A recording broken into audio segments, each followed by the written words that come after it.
जब कार्रवाई हो रही है तो उनके तो खुद ही जो विधायक हैं मंडल साहब, वो तो खुलेआम नाचते हैं कि मुख्यमंत्री महिलाओं के प्रति बड़ा सम्मान रखते हैं, उनके हक अधिकार के लिए बहुत संजीदगी से उसको पालन करते हैं। अभी ये बच्ची जो है मुजफ्फरपुर से, आप लोग से भी मैं आग्रह करता हूं कि आप पीएमसीएच में जाकर के देखिए कि डॉक्टर इलाज करने से भी मना कर रहा है, और जब एम्स में रेफर किया गया तो एम्स में भी हाथ खड़ा करने का काम किया। तुम्हारी बड़ी बड़ी बातें करते हैं कि हाँ मैं बेटियों के लिए ऐसे कर रहा हूँ, प्रधानमंत्री की लच्छेदार बातें करते हैं, लेकिन आप ही के प्रदेश में हमारे अभी अध्यक्ष जी ने कितनी गिनती गिनाई।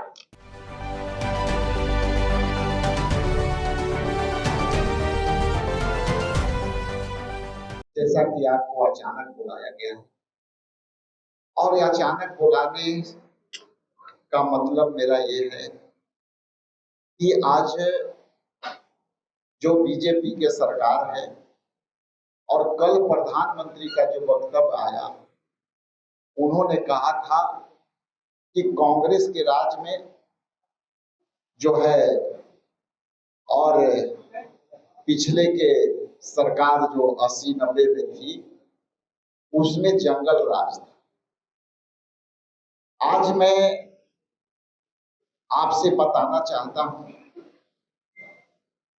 कि उन जंगल राज में और अभी के राज में, जिसमें 11 साल से देश में केंद्र की सरकार है और बिहार में 20 साल से नीतीश जी की सरकार है, कहा यह जाता है कि मुख्यमंत्री महिलाओं के प्रति बड़ा सम्मान रखते हैं, उनके हक अधिकार के लिए बहुत संजीदगी से उसको पालन करते हैं।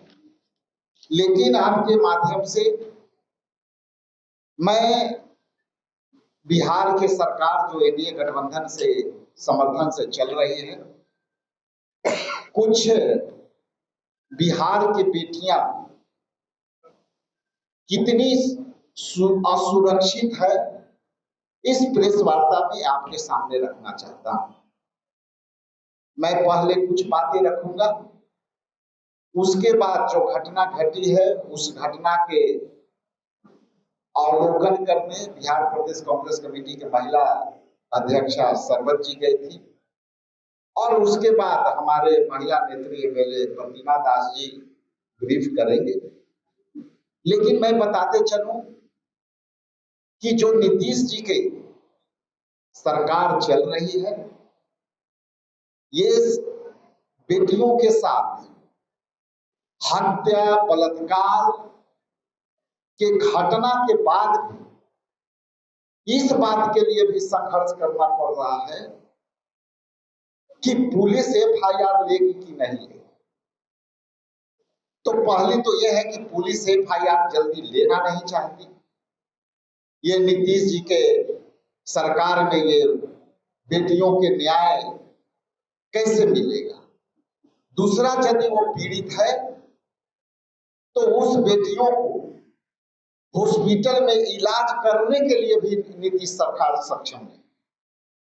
और मैं बताते चलूं कि ये भोजपुर की जो घटना घटी, जिसमें लाइब्रेरी में पढ़ने वाली गई छात्रा के साथ सामूहिक बलात्कार हुआ, मैं जानना चाहता हूं कि इस छात्रा के कैसे जो है न्याय मिला कि नहीं मिला। रोहतास में शादी समारोह में गई 5 वर्षीय बच्ची के साथ दुष्कर्म हुआ, और मुजफ्फरपुर में नाबालिग लड़की के साथ दुष्कर्म का प्रयास हुआ। पश्चिमी चंपारण के बगहा में नाबालिग लड़की के साथ गैंग रेप हुआ। गोपालगंज में बारात देखने गई युवती के साथ गैंग रेप रात भर किया गया।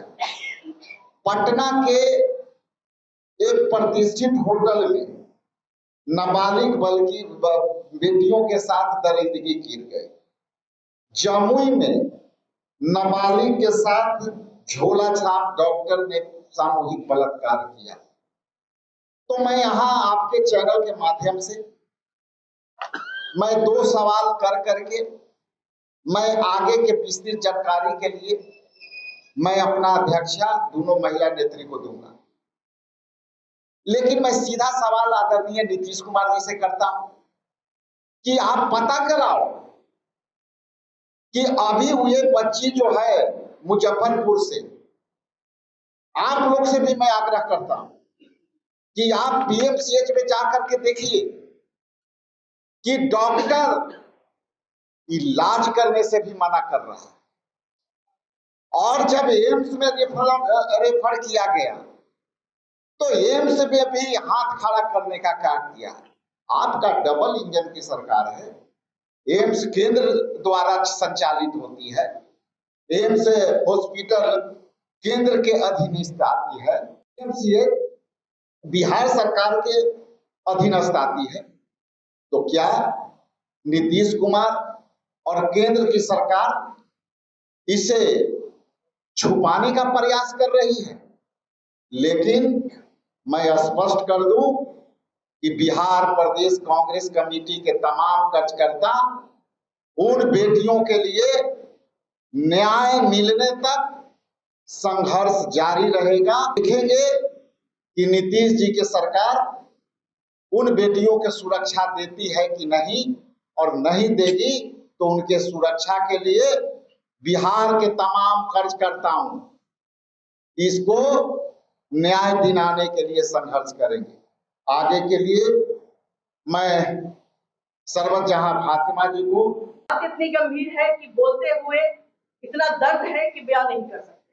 कल शाम में उस बेटी से मिलने हम गए थे, 7 बजे पटना से निकले थे, 10 साढ़े 10 बजे पहुंचे थे हॉस्पिटल में। उसकी हालत इतनी दर्दनाक है कि हम बता नहीं सकते। उसके पूरे गले में पाइप ऐसे कटा हुआ है उसका गला। जब 2-3 दिन पहले उसके साथ बलात्कार हुआ है, बलात्कार के साथ जो उसकी दुर्दशा की गई है, गला ऐसे काट दिया गया, इस साइड दाहिने साइड में उसका गला ऐसे काट दिया गया, पेट उसका ऐसे फाड़ दिया गया है। वो मुश्किल से 8 साल 9 साल की बच्ची होगी। फोटो आप लोग चलेंगे अभी हमारे साथ तो देख लीजिएगा। कमजोर दलित परिवार से वो बच्ची आती है। 35 साल का कोई बंदा है, वो उसने उसके साथ ये दुर्व्यवहार किया। हालांकि वो अरेस्ट हो गया है, लेकिन हमारे हिसाब से उसकी गुनाह की सजा नहीं हो सकती। उस बच्ची की हालत इतनी गंभीर है, उसको पिता नहीं है, उसकी माँ गरीब है और वो इलाजरत एसकेएमसीएच में थी। 3 दिन से उसकी हालत इतनी गंभीर बनी हुई थी, लेकिन डॉक्टर उसको रेफर नहीं कर रहे थे। कल 2-3 दिनों से हमारे लोग वहां पे जा रहे थे, तो हमारे लोगों के दबाव में आकर के उन्होंने एम्स का, हम सब ने एम्स की डिमांड की थी कि आप उसकी एयरलिफ्ट कराइए और दिल्ली एम्स भेजिए, क्योंकि उसकी हालत इतनी नाजुक है कि उसका बिहार में इलाज हो नहीं सकता। उन्होंने क्या किया कि एम्स दिल्ली तो छोड़ दीजिए, एयरलिफ्ट तो छोड़ दीजिए, और पटना एम्स तक नहीं रेफर कर पाए। क्यों? क्योंकि पटना एम्स में ईएनटी की डॉक्टर छुट्टी पे है। अब आप बता दीजिए कि कहाँ है ये डबल इंजन सरकार। नीतीश कुमार जी बड़ी बड़ी बातें करते हैं कि हाँ मैं बेटियों के लिए ऐसे कर रहा हूँ, प्रधानमंत्री जी लच्छेदार बातें करते हैं, लेकिन आप ही के प्रदेश में हमारे अभी अध्यक्ष जी ने कितनी गिनती गिनाई। जी उसपे सरकार ने, जब मैं ध्यान आकर्षण लाई 1 मार्च 2023 को बिहार विधानसभा के पटल पे जिस तरीके से अश्लील गानों का और जाति सूचक गानों का चलन हो गया है, जिस तरीके से ऑर्केस्ट्रा में अश्लीलता परोसी जा रही है, उस पर हमने सवाल उठाया था। बिहार के डीजीपी साहब ने 8 मार्च 2025 को उन्होंने कहा कि अश्लील गाने पे एफआईआर दर्ज। कितने एफआईआर दर्ज, कितने लोगों पे कार्रवाई हुई? जब कार्रवाई हो रही है तो उनके तो खुद ही जो विधायक हैं मंडल साहब, वो तो खुलेआम नाचते हैं, खुलेआम अश्लीलता पर उसने, उनको सजा हुई क्या? वो क्या जेल अरेस्ट किया गया है उनको? एफआईआर होने से क्या होता है? अरेस्ट हुए? अरेस्ट नहीं ना हुए। कितना एफआईआर दर्ज किया गया? तो सिर्फ ये कह देना कि हम एफआईआर दर्ज कर दिए, वो उनकी मजबूरी थी, आईवास था, लोगों को बताना था, क्योंकि उनके सत्ता में बैठे हुए वो लोग हैं, वो विधायक हैं जो अश्लीलता पर परोस रहे थे सरेआम मंच पे, इसलिए उन पे एफआईआर किया गया। अरेस्ट क्यों नहीं किया गया? ये हमारा, मेरे पार्टी का सवाल है।